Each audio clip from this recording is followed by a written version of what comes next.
Di sini saya akan menyampaikan tentang fikih ekosistem laut atau fikih menjaga pelestarian ekosistem laut. Laut merupakan suatu bagian dari bumi, dan laut itu merupakan sebuah karunia atau pemberian dari Tuhan. Dan manusia tidak hanya juga bertugas tidak hanya mengambil manfaat dari laut tersebut, tapi juga kewajiban untuk menjaga kelestariannya agar senantiasa lestari. Laut menyimpan banyak sumber daya alam yang dapat dieksplorasi, antara lain berbagai sumber bahan bangunan seperti pasir dan gravel, sumber mineral seperti manganese, kobalt, lumpur mineral, fosfor, sumber makanan seperti ikan dan berbagai tanaman laut, sumber bahan-bahan kimia seperti sodium dan potasium, sumber energi dari ombak dan konversi energi panas. Laut pula sebagai sumber minyak bumi yang melimpah ruah dan sebagai sarana rekreasi dan kesehatan. Allah berfirman dalam Al-Quran surah An-Nahl ayat 14 yang menjelaskan bahwa Allah Subhanahu wa ta'ala telah menciptakan lautan agar manusia bisa mengambil manfaat yang terkandung di dalamnya.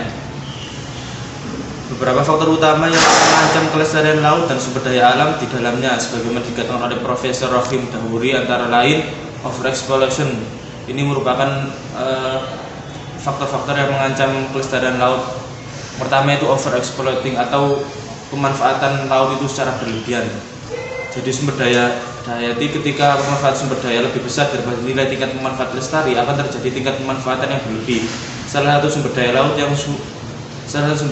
yang telah dieksplorasi secara berlebihan adalah sumber daya perikanan. Meskipun sumber daya perikanan laut baru dimanfaatkan 63,49% dan total potensi lestarinya, namun di wilayah pesisir yang berpenduduk padat dan memiliki banyak industri, kondisi stok di perairannya telah mengalami penangkapan berlebih atau overfishing.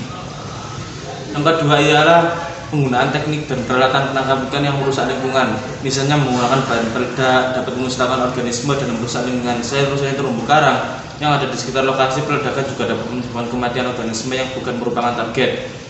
Lalu penggunaan bahan-bahan beracun ini merupakan suatu pemanfaatan yang salah, yang tidak pantas ditiru. Karena apa? Ini bukannya memanfaatkan laut, tapi ini malah justru menghancurkan. Seperti lagi contohnya atau pukat harimau itu loh, jaring. Nah itu kan jaringnya kecil-kecil, jadi ikan-ikan yang kecil ikut tersaring. Itu merupakan merusak generasi keberlangsungan kehidupan di laut. Yang ketiga ia konversi kawasan lindung yang menjadi peruntukan pembangunan. Beberapa tekstur pembangunan terkait baik secara langsung maupun tidak langsung dengan kawasan konversi pesisir adalah pengembangan kawasan pemukiman industri, rekreasi dan pariwisata, transportasi, budidaya tambak, serta kehutanan dan pertanian. Di samping menimbulkan dampak positif bagi kesejahteraan rakyat, kegiatan pembangunan di wilayah pesisir dan laut juga dapat menimbulkan dampak negatif bagi ekosistem yang ada di sekitarnya.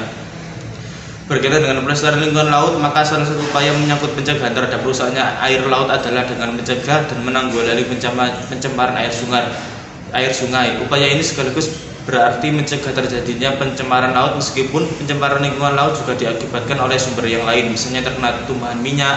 Tetapi sebagian besar pencemaran laut terjadi karena limbah yang dibawa oleh sungai yang bermuara di laut. Sumber-sumber limbah yang menjadi penyebab pencemaran laut adalah limbah domestik, limbah industri, limbah pertanian, limbah transportasi laut, serta tumpahan minyak, limbah pertambangan laut, radioaktif, dan limbah lainnya. Baik, mungkin sekian dari saya yang bisa saya sampaikan pada materi fikih pelestarian ekosistem laut. Kurang lebihnya mohon dimaafkan. Terima kasih.